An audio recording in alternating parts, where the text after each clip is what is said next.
إنهم لنهلكن الظالمين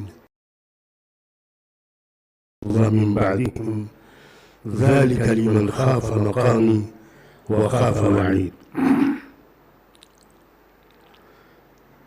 صدر عالی وقار، موقر عہدیداران اور ذمہ داران بورڈ اور محترم حضرات،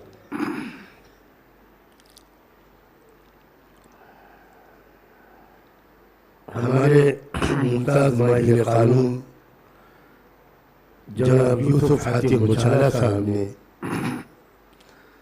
اپنی مختصر سی تقریر میں جو بات کہی تھی، میں اس کی طرف دوبارہ توجہ دلانا چاہتا ہوں۔ انہوں نے ایک بہت اہم بات کہی تھی کہ یہ مسئلہ صرف وقف کا نہیں ہے، آئیڈینٹی پر حملہ ہے۔ اس بات کو ذرا سا پلیز گہرائی اور تفصیل سے سمجھنے کی کوشش کیجیے۔ ہماری ایک عادت پڑ گئی ہے کہ ہر کچھ دن کے بعد جب کوئی نیا شوشہ چھوڑا جاتا ہے تو ہم اس کے پیچھے پڑ جاتے ہیں، اور کچھ دن کے بعد پھر کوئی دوسرا نیا موضوع آ جاتا ہے تو اس میں لگ جاتے ہیں۔ ایک بات اور میں بھول نہ جاؤں، مشارہ صاحب نے اور اہم کہی تھی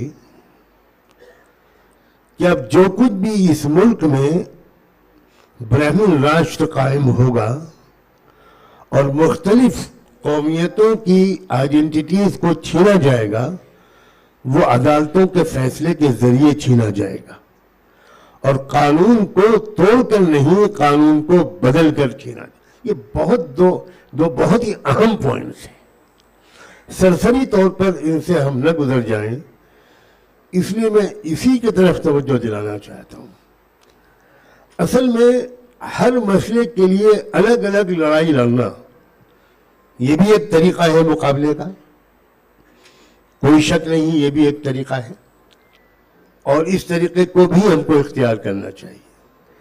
لیکن ہر مسئلے کے لیے الگ الگ لڑائی لڑنے کے ساتھ ساتھ ایک بات اصولی طور پر ہم اکثر ادھر سے ہماری توجہ میرے خیال میں ہٹ جاتی ہے کہ اس ملک کا ایک طبقہ جس کے ہاتھ میں اب طاقت آ گئی ہے، وہ بہت عرصے سے اس بات کے لیے کوشاں ہے کہ اس ملک میں سے اسلامی وجود کو مٹا دیا جائے اور مسلمانوں سے ان کی اسلامیت کو چھین لیا جائے۔ یہ اصل بنیادی مسئلہ ہے۔ اسی کے لیے علی گڑھ مسلم یونیورسٹی کے مائنورٹی کریکٹر پر حملہ، اسی کے لیے اردو زبان سے محروم کرنے کی سازش، اسی کے لیے اوقاف پر حملہ، اسی کے لیے حجاب سے اور برقعے سے پردے سے دشمنی، اسی لیے طرح طرح کی فلمیں، اسی طرح نفرت انگیز قسم کی باتیں۔ تو قَدْ أَوْ لَتَعُودُنَّ فِي مِلَّتِنَا، ہر زمانے میں پیغمبروں کی قوموں نے اپنے پیغمبروں کو ایک دھمکی دی تھی کہ تم کو ہمارا دیش چھوڑنا پڑے گا، ہمارا دیش میں رہنے کی صرف ایک شکل ہے کہ تم ہمارے دھرم میں واپس آؤ۔ اب سوچیں، واپسی، ایسا نہیں لگتا کہ یہ آیت آج اتری ہے؟ گھر واپسی کا نعرہ جہاں لگایا جا رہا ہے، اور اس سے اندازہ ہوتا ہے کہ قرآن کس قدر زندہ کتاب ہے۔ ایسا لگتا ہے کہ آج کے مسائل کے لیے فلاں فلاں فلاں فلاں آیتیں اتری ہیں۔ مسلم پرسنل بورڈ پہلے دن سے کیا چاہتا ہے؟ مسلم پرسنل بورڈ کے بانی حضرات کی، قائدین کی، اور آج تک ان کی قیادت کی یہ کوشش ہے کہ ہم اس لڑائی کو اپنی ایمان اور اسلامیت کے دفاع کی نیت سے اجتماعیت کے ساتھ، اطاعت اولو الامر کے ساتھ، ڈسپلن کے ساتھ، ہمت اور حوصلے کے ساتھ، اور اس کے ساتھ میں سمجھداری کے ساتھ، دانشمندی کے ساتھ اس لڑائی کو تسلسل کے ساتھ لڑیں۔ یہ نہیں کہ ایک مسئلہ آئے، اس کے لیے کچھ جلسے ہم کریں، اور اس کے بعد جب دوسرا مسئلہ آ جائے تو اس پچھلے مسئلے کو بھول کر اس نئے مسئلے میں کھڑے ہو جائیں، یہ دیکھے بغیر کہ پچھلے مسئلے کا کیا ہوا۔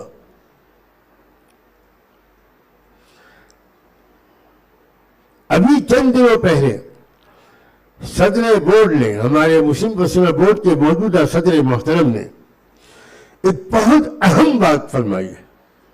پورے ملک کے ہر مسلمان اور انصاف پسند ہندوستانی تک اس بات کو پہنچ جانا چاہیے۔ مولانا نے فرمایا ہے کہ ہم ای میل بھیجنے پر اکتفا نہیں کریں گے، ہم اپنی رائے کے دینے پر اکتفا نہیں کریں گے، جب ضرورت پڑے گی اس وقت ہم جیل بھرو تحریک چلائیں گے۔ یہ آپ اس اعلان کو معمولی میں سمجھیے، مسلم پرسنل بورڈ کے اسٹیج سے جذباتی باتیں نہیں کی جاتی۔ ہزار بورڈ کی قیادت پر جذباتی نوجوانوں کا دباؤ ہو، بورڈ اپنے توازن اور اعتدال پر قائم رہتا ہے۔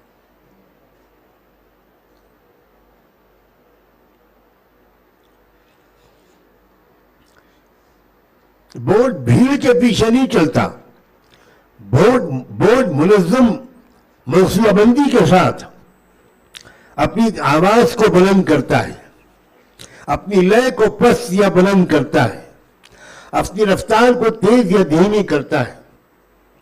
غنیمت سمجھیے کہ مسلمانان ہند کے پاس ابھی ایسی بالغ نظر، جرأت مند اور دانشمند قیادت موجود ہے۔ قیادت کے لیے صرف بہادری کافی نہیں ہے، اور قیادت کے لیے صرف سمجھداری کافی نہیں ہے، بہادری اور سمجھداری دونوں کے آمیزے کی ضرورت ہے۔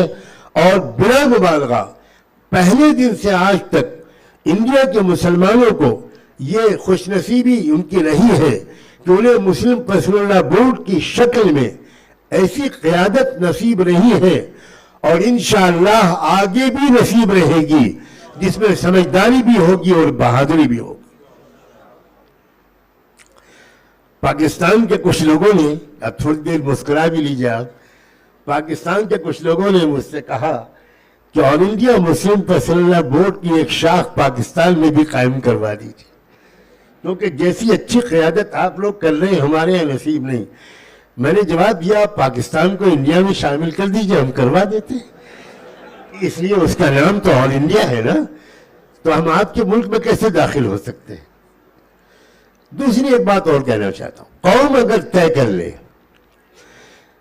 قومی ارادے، قومی فیصلے، قومی طاقت کو سمجھیے، قوم اگر طے کر لے تو طاقتور سے طاقتور حکومت، ظالم سے ظالم حکومت کسی قیمت پر بھی قوم کو اپنے اصولوں سے منحرف نہیں کر سکتی۔ اس کی ایک مثال پیش کرتا ہوں۔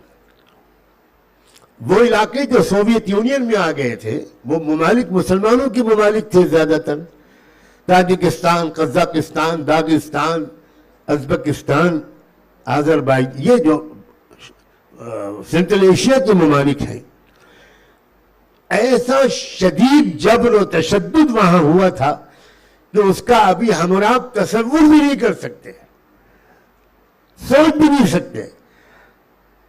یہ حالت تھی کہ رات میں 2 بجے فوج کسی بھی گھر پر چھاپا مارتی تھی اور تراشی لیتی تھی، اگر قرآن مجید کے کسی سپارے کا ایک ورق مل جاتا تھا تو پورے گھر والوں کو گرفتار کیا جاتا تھا۔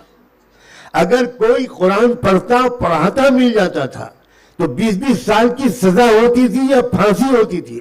میں یہ بات بلا واسطہ روایت نہیں کر رہا ہوں، بلا واسطہ روایت نہیں کر رہا ہوں، بلا واسطہ مفتی اعظم تاشقند نے مجھے وہ پوری تفصیلی واقعات سنائے، کیا گزری ہے اس علاقے کے مسلمانوں پر۔ تقریباً 70-80 سال کوئی اذان نہیں دے سکتا، کوئی نماز نہیں پڑھ سکتا، کوئی کلمہ نہیں پڑھ سکتا، کوئی قرآن بچوں کو پڑھا نہیں سکتا، مگر سلام بھیجیے اس قوم پر کہ اس قوم کے لوگوں نے یہ طے کیا کہ ہم اپنے ایمان اور اسلام کو نہیں چھوڑیں گے، تو اس کے لیے انہوں نے کئی تدبیریں عجیب و غریب اختیار کی۔ میں صرف ایک تدبیر سنا کر آپ کے ارادے کو آواز دینا چاہتا ہوں، صرف ایک تدبیر، ورنہ میرے علم میں 6-7 تدبیریں ہیں۔ اور ایک تدبیر یہ تھی کہ انہوں نے کہا کہ جب ہم نے دیکھا کہ کسی مسجد، کسی گھر، کسی کمرے، کسی حجرے، کہیں پر بھی ہم اپنے بچوں کو قرآن نہیں پڑھ سکتے، تو عجیب تدبیر ہوئی۔ اور وہ کیسے مفتی اعظم سے میری ملاقات ہوئی؟ مفتی اعظم تاشقند ایک تبلیغی جماعت لے کر انڈیا آئے ہوئے تھے، مجھے اس جماعت کے ساتھ کچھ وقت گزارنے کا حکم ملا، اور وہ جماعت یہ چاہتی تھی کہ انڈیا کے دینی مدرسوں میں جا کر وہ یہ معلوم کرے کہ یہاں کے مسلمانوں نے حکومت کی امداد کے بغیر اپنے وسائل کے بلبوتے پر اپنے اسلامیت کی کیسے حفاظت کی ہے۔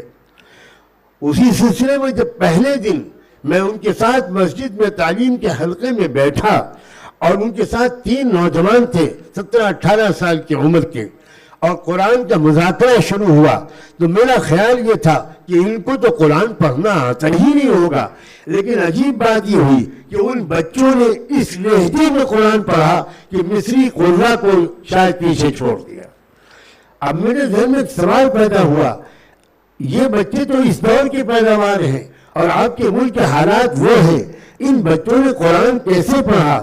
انہوں نے بتایا، 2 طریقے بتائے 6-7، ان میں سے ایک سناتا ہوں۔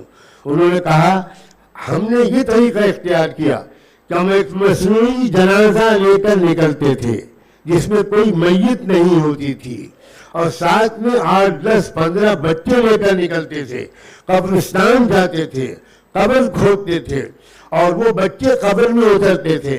ان بچوں کو قرآن پڑھانے والا ایک استاد شمع موم بتی لے کر قبر میں اترتا تھا، اور وہ 8-10 بچوں کو قبر میں چھپ کر قرآن پڑھاتا تھا۔ اور جیسے ہی آہٹ ہوتی تھی کہ کوئی اجنبی آ رہا ہے، جلدی سے باہر نکل کر ایسی ایکٹنگ کرتے تھے جیسے ابھی ابھی ہم کسی میت کی تدفین سے فارغ ہوئے ہیں، اور وہ تعددی کلمات بولتا اور واپس چلا جاتا۔ جب وہ چلا جاتا تو ہم دوبارہ قبر کو صاف کرتے اور دوبارہ بچوں کو اس میں اتارتے، اور وہاں پھر آگے کا سبق شروع ہوتا۔ اس طرح ہماری 70 سال کی جو محنت چلی ہے، اس کے نتیجے میں انہوں نے کہا کہ شیخ سجاد، ہم کہہ سکتے ہیں کہ ہمارے شاید ہر گاؤں میں 10 سے لے کر 20 تک حافظ قرآن موجود ہیں۔ یہ ہے قومی ارادہ۔ مسئلہ اصل میں کیا ہے؟ مسلم پسینہ بورڈ کا ایک طرف خطاب ہوتا ہے حکومت سے، ایک طرف خطاب ہوتا ہے ملک کے مسلمانوں سے۔ اس وقت یہاں آپ کو زحمت دی گئی ہے آپ کو خطاب کرنے سے، یہاں بیٹھ کر حکومت کو للکارنے کے لیے ہم نے آپ کو زحمت بالکل نہیں دی ہے۔ آپ سے ہم کہنا چاہتے ہیں، اپنے گریبانوں میں جھانکیے، آپ کی بچیاں کتنی پردہ کرتی ہیں، آپ کی بچیوں نے اپنی عصمت اور عزت کی حفاظت کی کیا تدبیریں کی ہیں، آپ نے اپنے نوجوانوں کو اسلام اور اردو زبان پڑھانے کا کتنا اہتمام کیا ہے، آپ کے گھر میں شریعت پر کتنا عمل ہوتا ہے، آپ شریعت پر آنے والے خطرات سے کتنے آگاہ رہتے ہیں۔ بورڈ ایک طرف حکومت سے خطاب کرتا ہے، بورڈ دوسری طرف ملت سے خطاب کرتا ہے، بلکہ بورڈ کا روح سخن میں صاف کہتا ہوں جہاں تک میں سمجھا ہوں، حکومت سے ہوتا ہے 40% اور اپنے بھائیوں اور بہنوں اور نوجوانوں سے ہوتا ہے 7%۔ ایک ذمہ داری کا احساس ہر مسجد کے امام کو ہونا چاہیے۔ ہر جمعے کے خطبے سے ہماری قوم کی ایک جامع تربیت ہونی چاہیے، سیاسی بھی، سماجی بھی، دینی بھی، عقلی اور فکری اور علمی اور شعوری بھی۔ اور اگر آپ زیادہ سے زیادہ جڑے بورڈ کے قائدین سے، ان حضرات کی تقریروں کو سنیں، ان حضرات کے مضامین کو سنیں۔ مجھے تو حیرت ہے، صدر بورڈ حضرت مولانا خالد سیف اللہ رحمانی صاحب، اللہ تعالیٰ ان کے سائے کو سلامت رکھے، اتنی عدالت اور مشغولیت کے باوجود کس طرح اخبارات میں ہفتہ واری کالم لکھتے ہیں، شمع فروزہ کے نام سے کس طرح سوشل میڈیا پر مسلسل ان کے مضامین آتے ہیں، نہایت بصیرت افروز۔ آپ پڑھیے اور پھیلائیے اس لٹریچر کو، اس مضامین کو، اس علم کو، اور اس کے ذریعے پھیلنے والے شعور کو۔ میں زیادہ وقت لینا نہیں چاہتا، میں ان دونوں حضرات سے استفادے کے لیے حاضر ہوا ہوں، اور میں آخر میں پھر یاد دلاتا ہوں مشاہدہ صاحب کی اس بات کو کہ یہ ہماری آئیڈینٹی پر حملہ ہے۔ میں وقف کی قانونی تشریح اور اس سلسلے میں کوئی بات بھی کہنے کو میں نے ضروری نہیں سمجھا. اس سے پہلے بہت سے حضرات علماء بھی ماہرین قانون بھی اس پر بہت اچھی روشنی ڈال چکے ہیں. تیار رہیے آئندہ کے لیے. ہو سکتا ہے یہ قیادت آپ کو سڑکوں پر نکلنے کی آواز دے, آپ کو سلیقے کے ساتھ اپنے احتجاج کی آواز کو بلند کرنے کے لیے آپ کو پکارے, یا جیل بھرو آندولن کے بھی نعرہ لگائے. کیا میں امید کروں کہ سب کے سب بالکل تیار رہیں گے انشاءاللہ. جزاکم اللہ, بہت بہت شکریہ.